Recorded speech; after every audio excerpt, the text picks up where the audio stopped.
안녕하세요. 호유환율연구소입니다. 이번 시간에는 현재 테슬라 주가의 지난해 4분기 실적은 물론 2023년 실적까지 반영되어 있습니다. 그렇지만 악재는 반영되어 있지 않습니다. 라는 주제를 가지고 나왔습니다. 정권 전문가들은 지난해 4분기 테슬라 영업 실적을 기초로 목표 주가 상향 조정 등 추가적인 상승을 주장하고 있는 것이 현실입니다. 그리고 2023년 시작과 함께 1월 3일이죠. 미국 언론은 테슬라가 지난 4분기에 86% 정도 영업 실적이 매출액이죠. 자동차 매출액인데 증가했다라는 홍보를 대대적으로 했습니다. 그리고 1월 3일 날 테슬라 주가는 하루에 13% 폭등했습니다. 그런데 1월 4일 날 약 한 4% 이상 하락했으니까 낮은 가격에서 13% 상승한 것과 높은 가격에서 4% 하락한 것을 하면 5% 정도 5% 이상 하락했다고 보여집니다.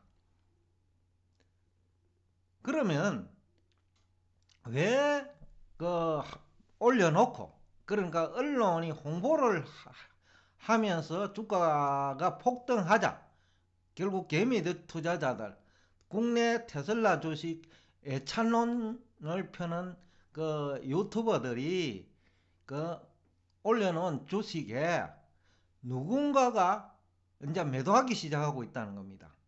물론 테슬라뿐이 아니겠죠. 거품이 발생한 주식이죠. 지금 현재 주가를 설명하기 어려운 거품이 발생한 주식을 이제 팔은 거죠. 엔비디아도 마찬가지고요. 그러니까 거품이 발생한 주식을 주가를 띄워놓고 매도하기 시작한 거죠. 누군가가. 그 누군가가 누구냐? 포유환율연구소가 추정컨대는 모건 스탠리와 시티 등입니다. 근데 이와 관련해서 제가 기억나는 게 하나 있습니다. 1989년 12월에 일본 주가가 사상 최고치를 기록했죠. 지금 현재 일본 주가보다 높았습니다. 89년이면 지금부터 30년 전이죠. 지금부터 30년 전에 일본 니케이 지수가 지금보다 높았죠. 그런데 이를 시작과 동시에, 그러니까 90년 시작과 동시에 미국계 투자은행들이 대대적으로 일본 주식을 매도합니다. 현물만 매도하는 것이 아니었어요. 선물까지 매도를 했습니다.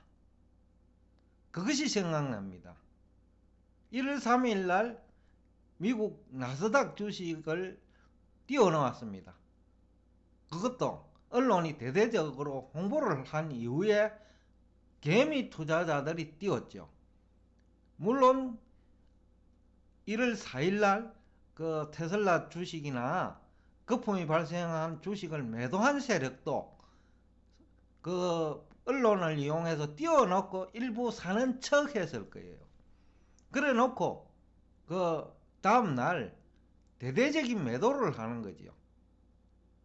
그러니까 팔기 위한 언론 홍보 또는 띄우기 전략이죠. 주가 띄우기 전략이죠. 그래 놓고 팔기 시작했다는 거죠.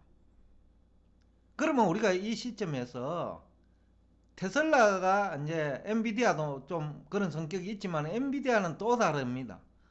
반도체는 4차 산업 전체를 관통하는 재료지요. 그러니까 테슬라는 자동차 하나지요. 4차 산업을 주도하는. 그러나 반도체는 4차 산업 전체를 관통하는 테마라는 거죠. 그렇기 때문에 조금 성격은 틀립니다만, 그래서 저희들이 포유환율연구소가 테슬라 주가에 대해서 상승하면 매도하라는 의견을 제시한 바 있습니다. 이유는 악재가 많기 때문입니다. 좀 더 구체적으로 얘기하면 한 5개 정도 됩니다. 최근에 독일 벤처사가 배터리를 개발했는데 1000km까지 주행이 가능합니다. 배터리는 전기차 생산에 있어서 핵심 부품입니다. 과거 내연기관차, 그러니까 휘발유와 경유를 에너지로 해가지고 운행되는 내연기관차의 엔진에 해당됩니다. 그러니까 핵심이죠. 엔진이 없으면 못 가는 거죠. 배터리가 없으면 못 가는 거죠. 그래서 엔진 성능이 좋아야 되고 배터리 성능이 좋아야 됩니다. 근데 독일 벤처사가 개발한 전기 배터리가 1000km까지 주행이 가능하니까 테슬라가 지금 이용하는 배터리보다 2배 이상 멀리 갈 수 있죠. 이건 대단히 중요한 핵심 부품의 성능 차이입니다. 이거는 대단한 악재예요. 독일 벤처사가 전기 자동차를 만들기 시작하면 테슬라 자동차가 경쟁에서 질 수 있는 중요한 악재라는 거죠. 그 다음에 중국 지방정부 부채입니다. 여러분들은 아마 중국 지방정부 부채하고 테슬라 자동차 판매하고 무슨 관계가 있냐라는 얘기를 하실 겁니다. 중국 지방정부 부채는 중국 GDP만큼이나 됩니다. 김영희 교수는 미국 정부 부채를 그 GDP보다 크다고 하면서 엄청난 악재고, 올 하반기에는 미국이 과거에 경험하지 못한 주가 폭락 사태를 경험할 것이라는 이유 중에 하나죠. 근거 중에 하나라는 거죠. 그런데 중국 지방정부 부채는 중앙정부도 아닙니다. 지방정부 부채 규모가 중국 GDP만큼이나 돼요. 그런데 지난해까지는 주택 건설용 토지를 매각해가지고 이 조달한 자금이 36%입니다. 또 주택 건설용 토지가 매각되었기 때문에 또 경제가 잘 돌아가면서 중국 지방정부가 걷어들인 부채도 세수라고 해야 되겠죠. 지방정부 수입도 최소한 20%는 될 거라는 거죠. 그러면 결국 주택 건설용 토지 매각으로 50% 정도 지방정부가 필요한 돈을 조달했다라는 거죠. 그런데 2022년에 들어가지고 이제는 그것이 불가능하게 됐다는 거죠. 그럼 지금 중국 지방정부는 어떻게 해야 될까요? 지금도 부채가 많은데 추가적으로 부채를 일으키려고 하면 금융회사가 부실화되고, 또 토지를 매각하려고 보니 사줄 사람도 없고, 그러니까 건설업체가 다 어려움에 직면했다는 거죠. 그리고 또 이것을 유찰이 지금 발생해요. 1차 유찰도 지방정부에서 지금 아직까지는 ING인데, 흥다 사건이 ING란 말입니다. 2년은 간다라는 겁니다. 그런데 1차 유찰이 36%나 됩니다. 그러니까 토지 매수할 사람도 없다라는 거죠. 그러니까 그만큼 이제 중국 지방정부는 심각한데, 지금 일부 지방정부는 그다음에 공무원이죠. 공무원 임금도 지금 몇 달째 체불하고 있는 지방정부도 있어요. 앞으로 점점 늘어날 거예요. 이것은 무엇을 의미하느냐? 그러면 중국 지방정부는 문제 해결을 위해서 중국 부자들을 대상으로 중국 지방 부채 문제를 전가시켜야 됩니다. 양도세를 부과한다든지 신설해야 되겠죠. 재산세를 부과한다든지 다양한 방법으로 중국 지방정부는 부자들한테 전가시켜야 됩니다. 알리바바처럼 기부금을 내놓으라 하든지 부자들한테 전가시킬 수밖에 없는 거죠. 이것은 테슬라 자동차 시장이 원래보다 큰 폭으로 위축될 것이다 라는 것을 예고하고 있다는 거죠. 그래서 이것 대형 악재다 이것도 라는 얘기를 하고 싶고, 또 다른 악재는 가상자산을 테슬라는 많이 가지고 있습니다.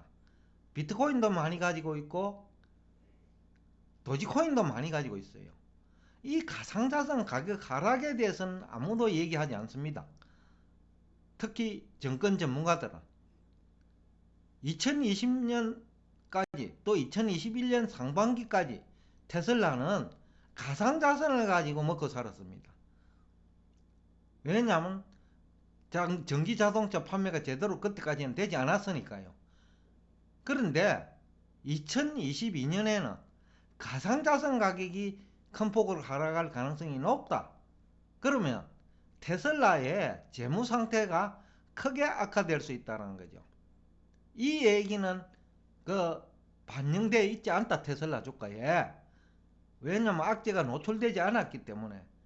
자, 그 다음에 리비안 전기 트럭 생산이 이제 본격화됩니다.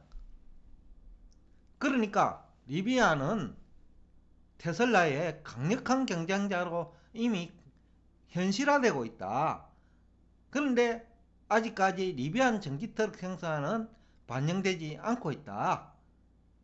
그 다음에 애플카, 앞으로 자동차가 소프트웨어로 간다고 하면, 그 다음에 자율주행차로 간다고 하면 애플은 강력한 경쟁자다.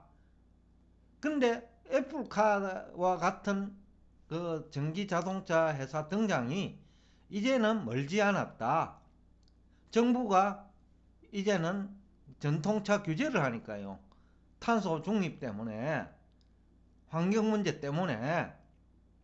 그러니까 강력한 경쟁자가 빠른 속도로 등장할 건데 이 악재도 반영되어 있지 않다 라는 뜻에서 포유 환율연구소는 다시 한번 테슬라 자동차에 대해서 주식이죠, 매도 의견을 개진합니다.